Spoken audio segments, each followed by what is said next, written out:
ಮೊದಲನೇದಾಗಿ ಗಿರೀಶ್ ಈ ಕಾರ್ಯಕ್ರಮದ ರೂವಾರಿ. ಯಾಕೆಂದ್ರೆ ಒಂದಲ್ಲ, ಎರಡಲ್ಲ, ಮೂರಲ್ಲ, 12 ವರ್ಷಗಳ ಕಾಲ ಸತತವಾಗಿ ಈ ಕಾರ್ಯಕ್ರಮವನ್ನು ಹಮ್ಮಿಕೊಂಡಿರ್ತಾ ಇದ್ದಾರೆ. ಸೊ ಚಿತ್ರಸಂತೆ ಗಿರೀಶ್ ಅವ್ರಿಗೆ ಒಂದು ಜೋರು ಚಪ್ಪಾಳೆ ಮಾಡೋಣ. ನನ್ಗೆ ಗೊತ್ತಿದೆ ತುಂಬಾ ಜನ ಬಿಸಿ ಇದ್ದೀರಾ, ಈ ತಾನೇ ಫೋಟೋ ತಗೊಂಡಿದ್ದೀರಾ, ಬೇಗ ಸ್ಟೇಟಸ್ ಅಪ್ಲೋಡ್ ಮಾಡಬೇಕು, ಫ್ರೆಂಡ್ಸ್ ರಿಲೇಟಿವ್ಸ್ ಎಲ್ಲ ಹೇಳ್ಬೇಕು, ಟೆನ್ಷನ್ ಅಲ್ಲಿ ಇದ್ದೀರಾ, ಮಾಡ್ಬಿಡಿ ಬೇಗ, ಆಮೇಲೆ ಕಂಟಿನ್ಯೂ ಮಾಡಿ. ಇವತ್ತಿನ ದಿವಸ ಇಲ್ಲಿರ್ತಕ್ಕಂತಹ ಎಲ್ಲ ಸುಂದರ ಮಹಿಳೆಯರಿಗೆ, ಟು ಆಲ್ ಬ್ಯೂಟಿಫುಲ್ ವುಮೆನ್, ಮಹಿಳಾ ಅಂತಾರಾಷ್ಟ್ರೀಯ ದಿನಾಚರಣೆಯ ಶುಭಾಶಯಗಳು. ಅಲ್ಲಿಂದ ಮುಂದೆ ಕ್ಲಾರಿಫೈ ಮಾಡ್ತೀನಿ. All women are beautiful in their own way. Yes, all women are beautiful by the strength, courage, sacrifice and determination and efforts. ಇವತ್ತು ಬೆಳಿಗ್ಗೆ ನಾನು ಕಾರ್ಯಕ್ರಮಕ್ಕೆ ಬರಬೇಕಿತ್ತು, ಮಹಿಳಾ ದಿನಾಚರಣೆಗೆ. ಬೆಳಿಗ್ಗೆ ನನ್ನ ವೈಫ್ ಲೆಕ್ಚರರ್ ಕಾಲೇಜಲ್ಲಿ ಬೆಳಿಗ್ಗೆ ವಿಶ್ ಮಾಡಿದ್ರು. She was also very happy. ಯಾಕಂದ್ರೆ ಮೆನ್ಸ್ ಡೇ ಮಾಡೋದಿವೆಲ್ಲ ಮರ್ತೋಗ್ತೀರಾ, ಅವರು ಅಂತಿದ್ದು. ಸೊ ವುಮೆನ್ಸ್ ಡೇ ನಾವು ಮಾಡುವಾಗ ಬಹಳ ಖುಷಿಯಾಗಿ ರಿಸೀವ್ ಮಾಡಿಕೊಂಡು, ಅದಾದ ನಂತರ ಅವರು ಕಾಲೇಜ್ಗೆ ಹೋಗ್ಬೇಕಿತ್ತು, ನಾನು ಕಾರ್ಯಕ್ರಮಕ್ಕೆ ಬರಬೇಕಿತ್ತು. ನಾನೇನ್ ಮಾಡ್ತೀನಿ, ಆಯ್ತು ರೆಡಿ ತಿಂಡಿ ಆಯ್ತಾ, ಅದಾವ ಮಾಡ್ತಾ ಇದೀನಿ ಅಂತ. ಆಮೇಲೆ ಈ ಶರ್ಟ್ ಬೇಡ, ಈ ಶರ್ಟ್ ಐರನ್ ಮಾಡಿ ಕೊಟ್ಬಿಡು ಅಂತ. ಆಮೇಲೆ ಇಲ್ಲ ಆಯ್ತು ಕೊಟ್ಬಿಡು ಅಂತ. ನಾವು ಎಲ್ಲ ತಗೊಂಡು ರೆಡಿಯಾಗಿ ಸೀದಾ ಕಾರ್ಯಕ್ರಮಕ್ಕೆ ಬರ್ತೀವಿ.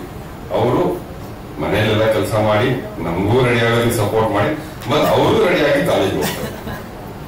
ಸೊ ಎಲ್ಲ ಮಹಿಳೆಯರು ಬ್ಯೂಟಿಫುಲ್ ತಾನೆ, ಇವರು ಬರೋ ಮನೇಲಿ ಎಲ್ಲ ಕೆಲಸ ಮುಗಿಸ್ಕೊಂಡು ಬಂದಿರ್ತಾರೆ ತಾನೆ, ಎಲ್ಲ ಮಾಡಿ ಬರ್ತಕ್ಕಂಥದ್ದು ಇದೆಯಲ್ಲ. So that is the beauty of it. So ಹಾಗಾಗಿ ಅದಕ್ಕೋಸ್ಕರ ಎಲ್ಲ ಮಹಿಳೆಯರನ್ನ ಎಲ್ಲ ಕಡೆ ಹೋಲಿಸ್ತಾರೆ. But I don't believe in that. ಹೋಲಿಸಿ ನಿಮ್ಮನ್ನ ಅಟ್ಟೆ ಕೆಲಸದೇನು ಬೇಡ. ಆದ್ರೆ ನಿಮಗೆ ಏನ್ ಸಿಗ್ಬೇಕೋ, ಏನ್ ಆಗ್ಬೇಕೋ ಅದನ್ನ ಕರೆಕ್ಟಾಗಿ ನಿಮಗೆ ತಲುಪಬೇಕು. ನಿಮಗೆ ಜವಾಬ್ದಾರಿ ಜೊತೆಗೆ ಗೌರವ ಸಿಗಬೇಕು. Mutual respect, mutual trust and mutual affection. ಇಷ್ಟು ಬಿಟ್ಟು ಏನ್ ಡಿಸರ್ವ್ ಮಾಡ್ತಾರ? ಕಷ್ಟಪಟ್ಟು ಮನೇಲಿ ನಿಂತು ಅಡಿಗೆ ಮಾಡಿರ್ತಾರೆ ಗಂಟೆಗಟ್ಟಲೆ. ಒಂದೇ ಎಕ್ಸ್ಪೆಕ್ಟ್ ಮಾಡೋದು, ತಿಂದೋರು ತುಂಬಾ ಚೆನ್ನಾಗಿದೆ ಅಂತ ಹೇಳಿ ಅಂತ. ಸಾಮಾನ್ಯಗಳ ಎರಡೇ, ಉಪ್ಪು ಕಡಿಮೆ ಹಾಕಿದ ಖಾರ ಜಾಸ್ತಿ ಆಗಿತ್ತು ಅಂತ. ಇದು ಕ್ವೈಟ್ ನ್ಯಾಚುರಲ್. ಸೊ ಹಾಗಾಗಿ ಆಸ್ ಎ ಪೊಲೀಸ್ ಆಫೀಸರ್ ನಾನು ಕೆಲವು ಕಾರ್ಯಕ್ರಮಕ್ಕೆ ಹೋದಾಗ ಒಂದಷ್ಟು ಪೊಲೀಸ್ ಅಧಿಕಾರಿಯಾಗಿ ಸೈಬರ್ ಕ್ರೈಮ್ ಬಗ್ಗೆ ಆಗಲಿ ಅಥವಾ ಇತರೆ ಬಗ್ಗೆ ಆಗಲಿ ಅವೇರ್ನೆಸ್ ಮೂಡಿಸುವಂಥದ್ದು ನನ್ನ ಒಂದು ಜವಾಬ್ದಾರಿ ಆಗಿರುತ್ತೆ. ಸೊ ಹಾಗಾಗಿ ಇಲ್ಲಿರ್ತಕ್ಕಂತಹ ಮಹಿಳೆಯರ ಬಗ್ಗೆ ನನಗೆ ತುಂಬಾ ಗೌರವ. ಮತ್ತೆ ನೀವುಗಳೇ ಈ ದೇಶವನ್ನ ಕಟ್ಟುವಂಥವ್ರು. ಕೆಲವನ್ನ ಕೇಳಿದಾಗ ನೀವೇನ್ ಮಾಡ್ತೀರಾ ಅಂತಂದಾಗ, ಇಲ್ಲ ನಾನೇನು ಮಾಡ್ತಾ ಇಲ್ಲ, ಮನೇಲಿ ಇರ್ತೀನಿ, ಹೌಸ್ ವೈಫ್ ಅಂತಾರೆ. ನಾನು ಹೇಳೋದು ಅದಕ್ಕಿಂತ ದೊಡ್ಡ ಕೆಲಸ ಹೇಳ್ತಿದ್ದಾರೆ. You are home maker and you are nation maker. ನಾಳೆ ದೇಶಕ್ಕೆ ಒಂದು ಅಸೆಟ್ ಅಂತ ಕೊಡುವಂಥದ್ದು ಹೆಣ್ಮಕ್ಳಿಂದ ಮಾತ್ರ ಸಾಧ್ಯ. ಇವತ್ತು ಯಾರಾದ್ರೂ ಒಬ್ಬ ಗಂಡು ಹುಡುಗ ಸಿಕ್ಕಾಪಟ್ಟ ಪೊರಕೆ ಆಗಿದ್ದಾನೆ, ಲೋಫರ್ ಆಗಿದ್ದಾನೆ, ಇನ್ನೊಂದಾಗಿದ್ದಾನೆ ಅಂತಂದ್ರೆ ಎಲ್ಲೋ ಒಂದ್ ಕಡೆ ಪಾಪ ಅವ್ರ ತಾಯಿ ಸರಿಯಾಗಿ ಟೈಮ್ ಕೊಡಕ್ ಆಗಿರಲ್ಲ, ಗಮನ ಕೊಡಕ್ ಆಗಿರಲ್ಲ, ಅವರೆಲ್ಲ ಕೆಲಸದಲ್ಲಿ ಬ್ಯುಸಿ ಆಗಿರ್ತಾರೆ ಅಥವಾ ಮತ್ತೊಂದಾಗಿರುತ್ತೆ. ಸೊ ಹಾಗಾಗಿ ಎಷ್ಟೋ ಸಲ ಯಾವಾಗ ತಾಯಿ ತುಂಬಾ ಆಸಕ್ತಿ ಕೊಟ್ಟು ಸಮಯ ಕೊಟ್ಟು ಆ ಮಕ್ಕಳ ಜೊತೆಗೆ ಕಳೆದು ಚಿಕ್ಕಂದಿನಿಂದ ಮೌಲ್ಯಗಳನ್ನ ಹಾಕಿ ಬೆಳೆಸಲಿಕ್ಕೆ ಸಾಧ್ಯ ಆಗುತ್ತೆ, ಆಗ ದೇಶಕ್ಕೆ ಒಳ್ಳೆ ಪ್ರಾಡಕ್ಟ್ಸ್ ಬಂದೇ ಬರ್ತವೆ. ಅದು ಗಂಡ್ಮಗ ಆಗಿರ್ಲಿ ಹೆಣ್ಮಗ ಆಗಿರ್ಲಿ. ಸೊ ಆದ್ರೆ ಇವತ್ತಿನ ದಿವಸ ನಮ್ಮ ಸಮಸ್ಯೆ ಏನಾಗಿದೆ, ಟೈಮ್ ಇಲ್ಲ ಯಾರಿಗೂ, ಕರೆಕ್ಟ್ ಅಲ್ವಾ? ಸೊ ಎಲ್ಲರೂ ಬಿಸಿ ಇರ್ತೀವಿ, ಒತ್ತಡದಲ್ಲಿ ಇರ್ತೀವಿ. ಮಗು ಊಟ ತಿನ್ನಿಸ್ಬೇಕು, ಟೈಮ್ ಇರಲ್ಲ. ಏನ್ ಮಾಡೋದು? ಮೊಬೈಲ್ ಕೊಟ್ಬಿಡೋದು. ಚಿಕ್ಕಂದನ್ನ ಮೊಬೈಲ್ ಮಾಡುತ್ತೆ, ಮೊಬೈಲ್ ಉಚ್ಕೊಂಡೆ ಊಟ ತಿನ್ನಂತ. ಆಮೇಲೆ ನೀವು ಕೊಡಲ್ಲ ಅಂದಾಗಲೂ ಅದಕ್ಕೆ ಮೊಬೈಲ್ ಬೇಕೇ ಬೇಕು ಅಂತ. ಇವತ್ತು ದಿವಸ ಪ್ರತಿ ಮನೆಯಲ್ಲಿ ಮಗುದು ಸ್ಕ್ರೀನ್ ಟೈಮಿಂಗ್ಸ್ ಎಷ್ಟಿದೆ ನೋಡಿ, ಮೊಬೈಲ್ ಯೂಸ್ ಮಾಡ್ತಾರೆ. ಸೊ ಮೊನ್ನೆ ಡೆಕ್ಕನ್ ಹರಾಲ್ಡ್ ಪೇಪರ್ ಅಲ್ಲಿ ಫಸ್ಟ್ ಪೇಜ್ ಅಲ್ಲಿ ಒಂದು ಆರ್ಟಿಕಲ್ ಬಂದಿತ್ತು. It was really shocking. NIMHANS ಅಲ್ಲಿ ಒಂದು ದೊಡ್ಡ ಸೆಂಟರ್ ಓಪನ್ ಮಾಡ್ತಾರೆ, ಡಿ ಅಡಿಷನ್ ಮಾಡಿಸೋದಕ್ಕೆ, ಮಕ್ಕಳಿಗೆ ಮೊಬೈಲ್ ಸ್ಕ್ರೀನ್ ಟೈಮ್ ಬಿಡಿಸೋದಕ್ಕೆ. ಅವ್ರು ಬೇರೆ ಎಲ್ಲಾನು ಬಿಟ್ಬಿಟ್ಟು ಅವರ್ಸ್ ಟುಗೆದರ್ ಹೋಗ್ತಾ ಇದಾರೆ. ಈಗಿನ ಮಕ್ಕಳಿಗೆ ಯಾವ್ದನ್ನ ಹೈಸ್ಕೂಲ್ ಅಲ್ಲಿ ನೋಡಿದಾಗ ನಾವು ಚಿಕ್ಕನಲ್ಲಿ ಹಿಂಗಿದ್ವಿ, ಇವ್ರು ಹೆಂಗಿದ್ದಾರೆ ನೋಡಿದ್ರೆ ಬೇಜಾರಾಗುತ್ತೆ. ಅವ್ರ ಪೋಸ್ಟರ್ ಚೇಂಜ್ ಆಗಿದೆ. ನಾವು 40-50 ಹಿಂಗ್ ಹೋಗ್ತಾ ಇದ್ದವ್ರು ಈಗಲೇ ಹೋಗ್ಬಿಟ್ಟಿದ್ದಾರೆ ಮಕ್ಕಳು. ಅವ್ರ ಶೋಲ್ಡರ್ಸ್ ಎಲ್ಲ ಡ್ರಾಪ್ ಡೌನ್ ಆಗಿದೆ, ಕರೆಕ್ಟ್ ಪೋಸ್ಟರ್ ಇಲ್ಲ, ಐಸೈಟ್ ವೀಕ್ ಆಗ್ತಾ ಇದೆ. ಇದನ್ನೆಲ್ಲ ಎಲ್ಲಿ ಕರೆಕ್ಷನ್ ಆಗ್ಬೇಕು? ಸ್ಕೂಲಲ್ಲೂ ಆಗ್ಬೇಕು, ಮನೇಲೂ ಆಗ್ಬೇಕು. ಸ್ಕೂಲಲ್ಲಿ ಸಿಗಲ್ಲ ಮೊಬೈಲ್, ಟೀಚರ್ಸ್ ಏನೋ ಕಿತ್ತಿಟ್ಕೊಂಡಿರ್ತಾರೆ. ಬಟ್ ಮನೆಯಲ್ಲಿ ಈ ಕರೆಕ್ಷನ್ ಆಗ್ಬೇಕು. ನನ್ನ ಹೆಸರಲ್ಲಿ, ನನ್ನ ಹೆಸರು ಒಂದು ಲೈನ್ಶಿ ಗೊತ್ತಾ ನಿಮ್ಗೆ? LY ರಾಜೇಶ್. LY ಅಂದ್ರೆ ಏನು? ಲವ್ ಯು ಅಂದ್ರ. ಎಲ್ ಅಂದ್ರೆ ಲಕ್ಷ್ಮಯ್ಯ ಅಂತ ನನ್ನ ತಂದೆ ಹೆಸರು, ವೈ ಅಂದ್ರೆ ಯಲ್ಲಮ್ಮ ಅಂತ ನನ್ನ ತಾಯಿ ಹೆಸರು. ಅಂದ ಕಾಲದಲ್ಲಿ ಅವಾಗಲೇ ನನಗೆ ಹೆಸರಿಡುವಾಗ ನಮ್ಮಮ್ಮ ನನ್ನ ಹೆಸರು ಯಾಕೆ ಇರ್ಬಾರ್ದು, ಬೇರೆ ಅಪ್ಪಂದು ಊರಿಂದ ಯಾಕೆ, ನಾನ್ ಕಷ್ಟಪಟ್ಟು ಮಗುನ ಹೆಚ್ಚು ತೆಗೆದು ಅಂತ ಹೇಳಿ ನಮ್ಮ ತಾಯಿ ಹೆಸರು ಸಹ ನನ್ನ ಇನ್ಶಿಯಲ್ ಬಂತು. ಸೊ ಅವ್ರಿಗೆ ಆ ಚಿಂತನೆ ಯಾಕೆ ಬಂತು ಅಂದ್ರೆ, she was the first woman graduate of Kolar district. So ಯಾರಿಗೆ ಎಜುಕೇಶನ್ ಚೆನ್ನಾಗಿ ಸಿಗುತ್ತೆ ಅವ್ರಿಗೆ ಎಕ್ಸ್ಪೋಜರ್ ಸಿಗುತ್ತೆ. ಯಾವಾಗ ನಿಮ್ಗೆ ಎಕ್ಸ್ಪೋಜರ್ ಸಿಗುತ್ತೆ, ಎಜುಕೇಶನ್ ಸಿಗುತ್ತೆ, ನೀವು ಪ್ರತಿಯೊಂದನ್ನು ಅರ್ಥ ಮಾಡ್ಕೊಳ್ತೀರಾ, ಪ್ರಶ್ನೆ ಮಾಡ್ತೀರಾ, ತಿಳ್ಕೊಳ್ತೀರಾ, ಆಮೇಲೆ ಅದನ್ನ ಆಚರಣೆ ತರ್ತೀರಾ.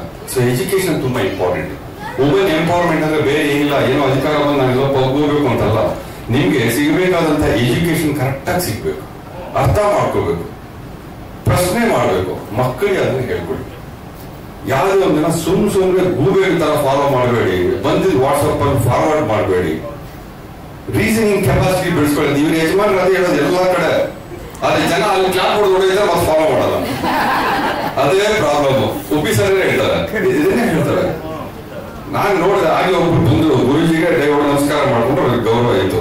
ಅದಾದ್ಮೇಲೆ ನೆಕ್ಸ್ಟ್ ಇಬ್ರು ಬಂದ್ರು, ಅವ್ರು ಫಾಲೋ ಮಾಡೋದು. ನೀವು ಹೋಗಿ ಒಂದ್ 20 ಜನ ಯಾವ್ದೋ ಒಂದು ದೇವಸ್ಥಾನದ ಒಂದು ಕಾರಣ ಹೋಗಿ ಸುಮ್ಮನೆ ನಮಸ್ಕಾರ ಮಾಡ್ಕೊಂಡು ಹೋಗಿ 3 ಜನ, ಆಮೇಲೆ 30 ಜನ ಬರಲ್ಲ, ಅಲ್ಲಿ ಏನಿದೆ ಅಂತ ಗೊತ್ತಿರಲ್ಲ, ಅಲ್ಲಿ ಯಾವ್ದೋ ಚಪ್ಪಲಿ ಬಿಟ್ಟರೆ ಇವ್ರು 3 ಜನ ಡಿ ಅಂತ ಬಿಡ್ತಾ ಇರ್ತಾರೆ. ಇದು ಆಗ್ಬಾರ್ದು. ಚಿಕ್ಕನಿಂದ ಮಕ್ಕಳನ್ನ ಬೆಳೆಸುವಾಗ ಯಾಕೆ ಏನು ಅನ್ನೋದನ್ನ ಹೇಳ್ಕೊಟ್ಟು ಕಲಿಸ್ಬೇಕು.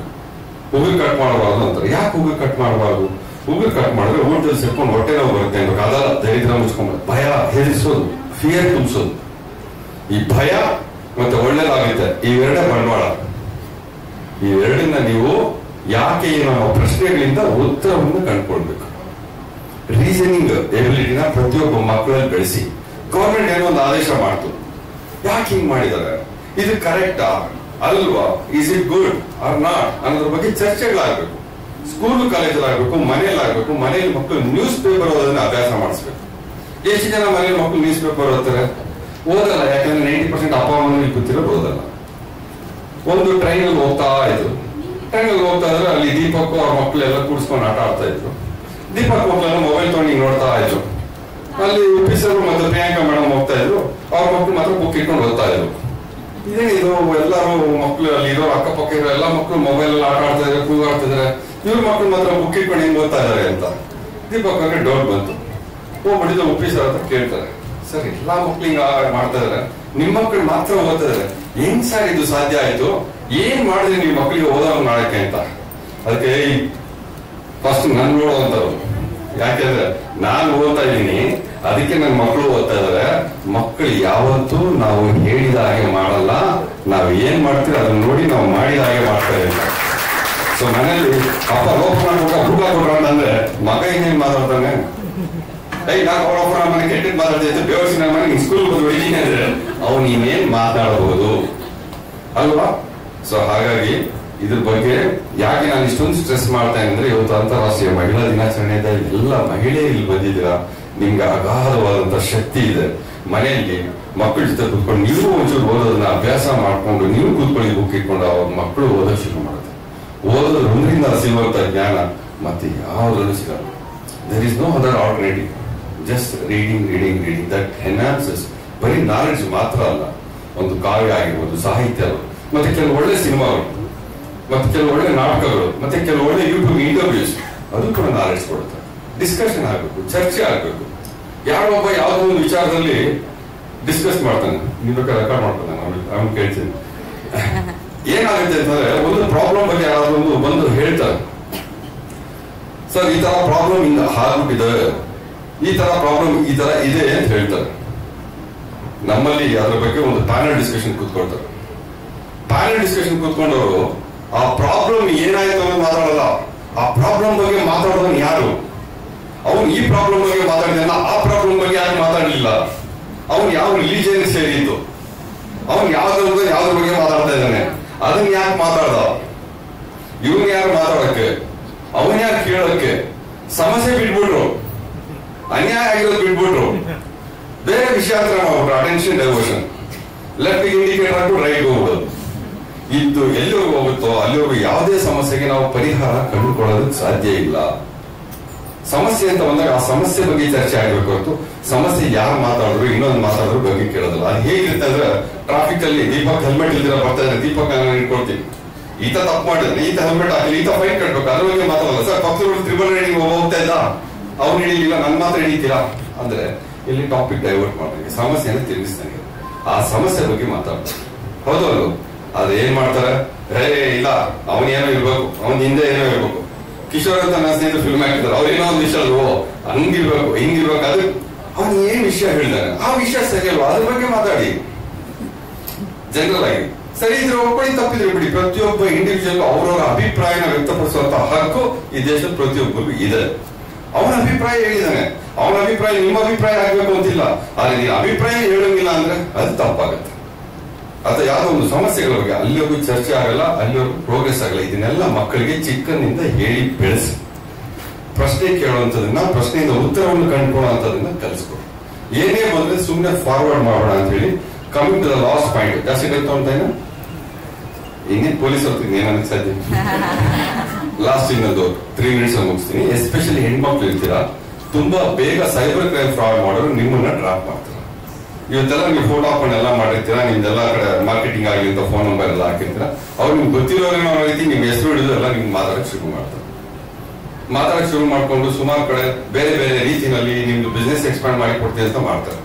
ಇನ್ ಕೆಲವರಿಗೆ ತುಂಬಾ ಜನ ಫಾಲೋವರ್ಸ್ ಇರ್ತಾರೆ, ಯಾವ್ದೋ ಒಂದು ಲಿಂಕ್ ಕಳಿಸ್ತಾರೆ, ಆ ಲಿಂಕ್ ಪ್ರೆಸ್ ಮಾಡ್ಬಿಟ್ರೆ ಇಮಿಡಿಯೇಟ್ ಹ್ಯಾಕ್ ಮಾಡ್ಕೊಂಡ್ಬಿಡ್ತಾರೆ. ಮತ್ತೆ ನಿಮ್ಗೆ ಫಾಲೋವರ್ಸ್ ಬೇಕು ಅಂದ್ರೆ ನಂಗೆ ಇಷ್ಟು ದುಡ್ಡು ಕೊಡು ಅಂತ ಡಿಮ್ಯಾಂಡ್ ಮಾಡ್ತಾರೆ. ಯಾವುದೇ ಲಿಂಕ್ ಬಂದ್ರು ಎಲ್ಲೂ ದಯವಿಟ್ಟು ಪ್ರೆಸ್ ಮಾಡಬೇಡಿ. ಮತ್ತೆ is that you in this video, ನೀವೇನ ಆ ವಿಡಿಯೋದಲ್ಲಿ ಇರೋದಂತ ದೀಪಕ್ ಒಂದು ಮೆಸೇಜ್ ಬರುತ್ತೆ, ಇನ್ನು ಗಾಬರಿ ಆಗುತ್ತೆ, ಎಲ್ಲರೂ ಯಾವ್ದಾದ್ರು ಜ್ಞಾಪಿಸ್ಕೊಂಡು ಯಾವ ನನ್ನ ವಿಡಿಯೋ ಬಂದಿದೆ ಅಂತ ಪ್ರೆಸ್ ಮಾಡಿದ್ರೆ ಮತ್ತೆ ಮೊಬೈಲ್ ಹ್ಯಾಕ್ ಆಗುತ್ತೆ. ಸೊ ಪ್ರತಿಯೊಬ್ಬರು ನಿಮ್ಮ ಪಾಸ್ವರ್ಡ್ ನ ಪ್ರತಿ 3 ತಿಂಗಳಿಗೆ ಅಥವಾ 6 ತಿಂಗಳಿಗೊಮ್ಮೆ ಚೇಂಜ್ ಮಾಡಿದಿಂದ ಜ್ಞಾಪಕ ಇಟ್ಕೊಳ್ಳಿ. ಅದನ್ನ ಸೊ ನಿಮ್ಮ ಪಾಸ್ವರ್ಡ್ ರೀಚ್ ಆಗಿದ್ರೆ ಅದನ್ನ ಚೆಕ್ ಮಾಡ್ಕೊಳ್ಳಿ. ನಿಮ್ಗೆ ಕೆಲವು ತುಂಬಾ ಜನ ಆನ್ಲೈನ್ ಅಲ್ಲಿ ಅಥವಾ ವೆಬ್ಸೈಟ್ ಎಲ್ಲ ಗಂಡು ಹುಡುಗಿ ನೋಡ್ಕೊಕ್ ಹೋಗ್ತಾರೆ ಮದುವೆಗೆ ಅಂತ, ಅಲ್ಲಿ ಅವನು ತುಂಬಾ ಫಾರಿನ್ ನಲ್ಲಿ ಇರೋ ತರ ಒಂದು ಫೋಟೋ ಹಾಕಿ ಇಂಪ್ರೆಸ್ ಮಾಡ್ಬಿಡ್ತಾರೆ. And especially 40 above women target ಮಾಡ್ತಾರೆ. ಮಾಡ್ಬಿಟ್ಟು ಏನ್ ಮಾಡ್ತಾರೆ, ಅವ್ರಿಗೆ ಕಳಿಸ್ಬಿಟ್ಟು ನಾನು I am also interest in getting married, ನಾನು ಡಾಕ್ಟರ್ ಅಂತ ಒಂದ್ಸಲ ವಿಡಿಯೋ ಕಾಲ್ ಸಿಗಲ್ಲ, ಅವ್ರು ಬರೀ ಫೋಟೋಸ್ ಕಳಿಸ್ತಾನೆ, ನಾನು ಡಾಕ್ಟರ್ ಹಾಗೆ ಅಂತೆಲ್ಲ ಹೇಳಿ. ಆಮೇಲೆ ಒಂದು 2 ತಿಂಗಳು 3 ತಿಂಗಳಾದ್ಮೇಲೆ ನಾನು ಅಬ್ರಾಡ್ ಇಂದ ಬರ್ತಾ ಇದೀನಿ, ನಮ್ಮಮ್ಮ ನಿನ್ನ ತುಂಬಾ ಇಷ್ಟಪಟ್ಬಿಟ್ಟು ನಿನ್ಗೋಸ್ಕರ ಒಂದು ಒಳ್ಳೆ ನೆಕ್ಲೆಸ್ ಕಳಿಸಿದ್ರೆ ಅಂತದಂಗೆ ಇವ್ರಿಗೆ ಖುಷಿ ಆಗ್ತದೆ. ನಾನು ಗೆಟಿಂಗ್ ಒಂದು ಐಫೋನ್ ಅಂಡ್ ಪರ್ಫ್ಯೂಮ್ ಅಂತ ಹೇಳಿ ಏರ್ಪೋರ್ಟ್ ಬಂದ ತಕ್ಷಣ ಏನ್ ಮಾಡ್ತಾರೆ, ನಾನು ಏರ್ಪೋರ್ಟ್ ಬಂದಿನಿ ಅಂತ ಹೇಳಿ ಏರ್ಪೋರ್ಟ್ ಬರುತ್ತೆ ಟ್ರೂ ಕಾಲರ್ ಫೋನ್ ನಂಬರ್, ಅಲ್ಲಿಂದ ಒಂದು ಕಾಲ್ ಮಾಡಿ ನಾನು ಸಿಕ್ಕಾಕೊಂಡ್ಬಿಟ್ಟಿದ್ದೀನಿ ಕಸ್ಟಮ್ಸ್ ಅಲ್ಲಿ, ಎಲ್ಲ ನಿಗೋಸ್ಕರ ತಗೊಂಡ್ಬಂದಿದೆ, 12 ಲಕ್ಷ ಇಟ್ಕೊಂಡ್ಬಿಟ್ಟಿದ್ದಾರೆ, 2 ಲಕ್ಷ ಕೊಟ್ಟರೆ ಬಿಡೋದಂತೆ ಅಂತ ಶುರು ಮಾಡ್ತಾರೆ. ಇವ್ರು ಹೋಗಿ ಪಾಪ ನನಗೋಸ್ಕರ ಅಷ್ಟೆಲ್ಲ ತಂದಿದ್ದಾರೆ, ಪಾಪ ಅವ್ರ ಅಮ್ಮ ಬೇರೆ ನನ್ಗೆ ಡಾಲರ್ ನೆಕ್ಲೆಸ್ ಕಳಿಸಿದ್ದಾರೆ ಅಂತ ಹೇಳಿ ಇವ್ರು 2 ಲಕ್ಷ ಪೇ ಮಾಡ್ತಾರೆ. 2 ಲಕ್ಷ ಕಷ್ಟಪಟ್ಟು ಅವ್ರಿಗೆ ಪೇ ಮಾಡಿದ್ಮೇಲೆ ಹೇಳ್ತಾರೆ, ಇನ್ನೇನು ಎಲ್ಲ ಕ್ಲಿಯರ್ ಆಗ್ತಾ ಇತ್ತು ಅಷ್ಟೊಂದು ಅವ್ರ ಸೀನಿಯರ್ ಆಫೀಸರ್ ಬಂದು ಅವ್ನು ಹಿಡ್ಕೊಂಡ್ಬಿಟ್ಟ, ಈಗ ಅವ್ನು 1 ಲಕ್ಷ ಕೊಡ್ಬೇಕಂತ ನಾನೇ ಕೊಟ್ಬಿಡ್ತಾ ಇದ್ದೆ, ಆದ್ರೆ ನನ್ನ ಹತ್ರ ಇಂಡಿಯನ್ ಕರೆನ್ಸಿ ಇಲ್ಲ, ನಾನು ಆಚೆ ಬಂದ ತಕ್ಷಣ ನಿಮ್ಗೆ 1 hour ವಾಪಸ್ ರಿಟರ್ನ್ ಮಾಡ್ತೀನಿ ಅಂತ ಇವ್ರು 2 ಕೊಟ್ಬಿಟ್ಟಿದ್ರು. ಅದು ನನ್ನ ಮೊಬೈಲ್ ಫೋನ್ ಇದೆ, ಪರ್ಫ್ಯೂಮ್ ಇದೆ, ನೆಕ್ಲೆಸ್ ತಂದ್ಬಿಟ್ಟಿದೆ ನನಗೋಸ್ಕರ, ಅದು 12 ಲಕ್ಷ ಅಲ್ಲ, ಹೋಗಿ ಬಿಡಿ 1 ಲಕ್ಷ ಕೊಟ್ಬಿಡೋಣ ಅಂತ ಕೊಡ್ತಾರೆ. 3 ಲಕ್ಷ 4 ಲಕ್ಷ ಕೆಲವು ಕೊಡ್ತಾರೆ. ಕೊಟ್ಟ ತಕ್ಷಣ ಏನಾಯ್ತು, ಏನಿಲ್ಲ, ಅದಾದ್ಮೇಲೆ ಎಲ್ಲ ನಂಬರು ಸ್ವಿಚ್ ಆಫ್, ಒಂದು ಫೋನ್ ಸಿಗಲ್ಲ.